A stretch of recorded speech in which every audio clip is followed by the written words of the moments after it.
To import calendar items into Outlook, you need a special file that ends with .ics or .vcs.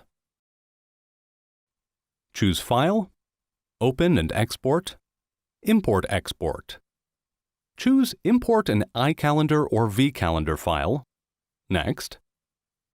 Navigate to the ICS or iCalendar file on your computer. Click OK. Then Import. The items are automatically imported into your calendar. The other way you can access calendars is to add an Internet calendar.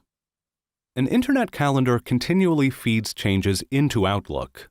Changes you make in Outlook do not appear in the original Internet calendar.